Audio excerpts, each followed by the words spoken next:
Our next speaker is April Fitzsimmons, U.S. Air Force personnel who has done a lot of research on sexual assault. April.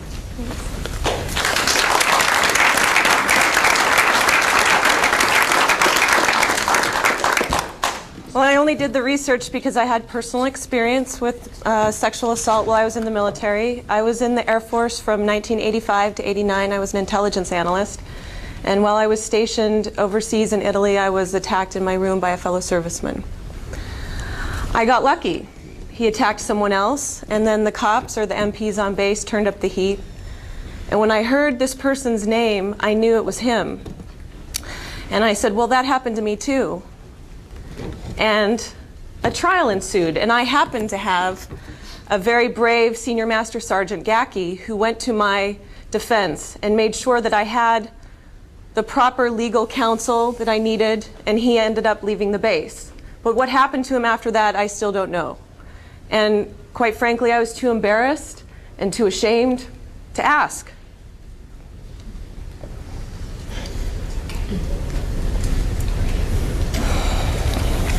So, I was an intelligence analyst. You're taught not to say much, even in matters that might personally affect your well-being and sanity. But they believed me because I was the intel analyst. I was the Airman of the Year. Surely, this woman must be telling the truth. This isn't one of those women that, you know, dresses scantily or has too much to drink at the bars. She must be telling the truth. So yes, he was put away, and I put that thought away for 17 years until 9/11. I'd been perfectly quiet. And now you can't stop me from talking because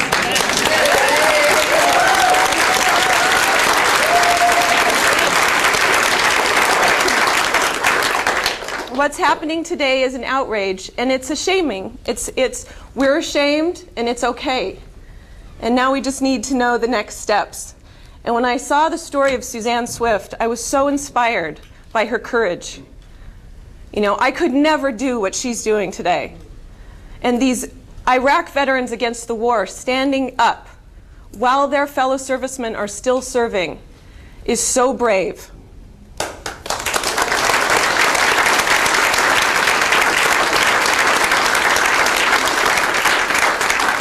And it's uncomfortable, and it's inconvenient.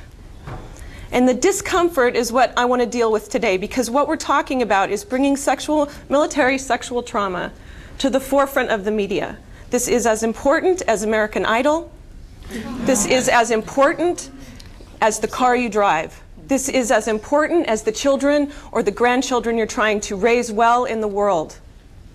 And if there is not immediate attention brought to this, we are in dire trouble, because this is what we've got. We've got soldiers in a country where prostitution and pornography are illegal. This was not the case in Vietnam.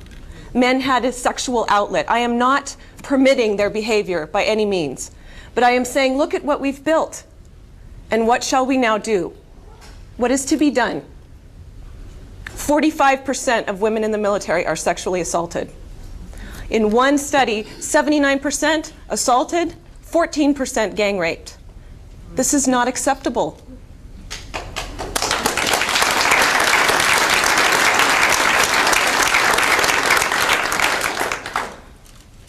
So I'm encouraging the citizens today to do whatever you can, what you have not done yet, that what you know is right to do, and scary.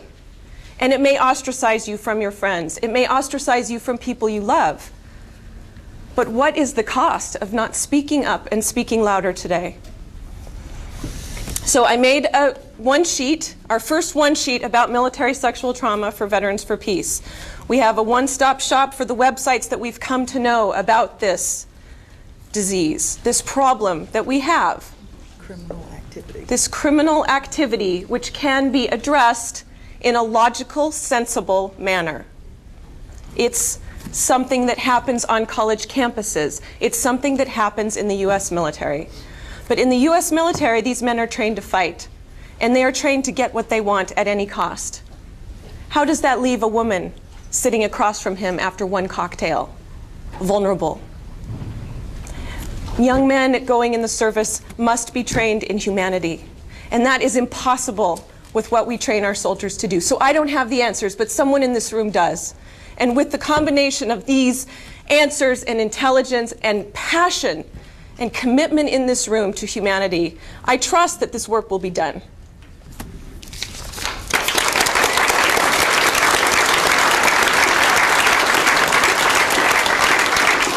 The last thing I want to say is that the men and women serving are serving their country dutifully. They may not know why they're serving. They may not understand the full effects of what they're doing today. But when they get out, they should be provided for, regardless of how many cocktails they had, or perhaps if they brought on the fondling themselves. The questioning that goes on for women that come forward who've been sexually assaulted is a shame. It's an outrage. If General Hayden's granddaughter came to him and said, "Papa, this man touched me in an appropriate way. Do you have any idea what would happen to that man?" So, what I want to say is it's a twofold problem. We have women in the military, and we're honored to be there. I was honored to be an American soldier until I found out what my government really does in the world. And we have men in the military who've always had needs since we were walking around on our knuckles. And if you deny that, and if you don't look at that, you're ignorant. So I realized we have Stephen Green, who rapes the 14-year-old Iraqi girl.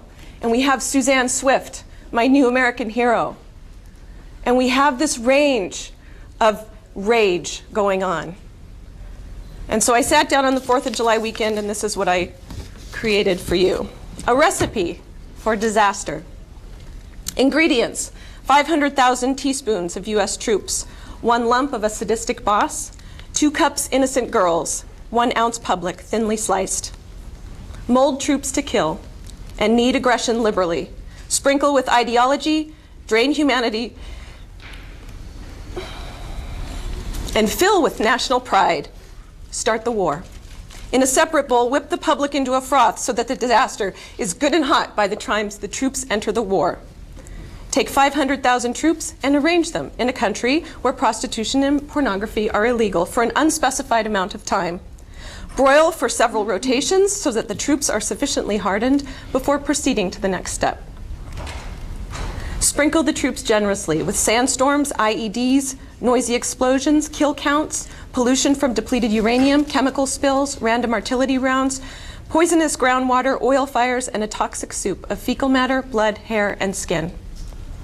Combine a dollop of stress and blend with the threat of never knowing when and if the troops will be fried by the insurgents, and the complex confusion of knowing who is your friend and who is your foe. Gradually add in 50 pounds of additional body armor and limit sex and communication with loved ones to ensure a thick disaster forms. Sift in female soldiers and civilians and steam. Delicately fold in 1 Abir Qasim Hamza, 14 years old.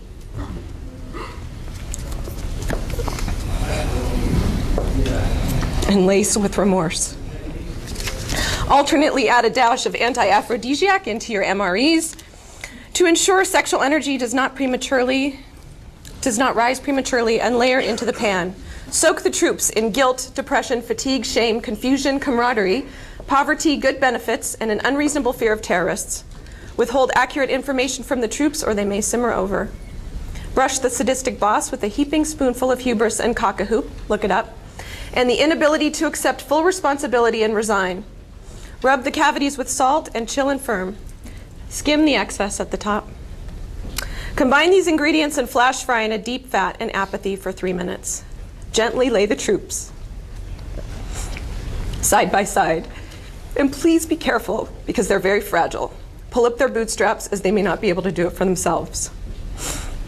Turn up the heat periodically while they cook in a war thousands of miles from their wives, girlfriends, boyfriends, and husbands. Be sure to set the timer, as you will want to know when to take the troops out. Do not open up the war to check, as the disaster may fall. Allow the disaster to cool until all is forgotten. Garnish with bravery and a sprinkling of Suzanne Swift, and decorate with medals and ribbons. Heap with sadness and serve.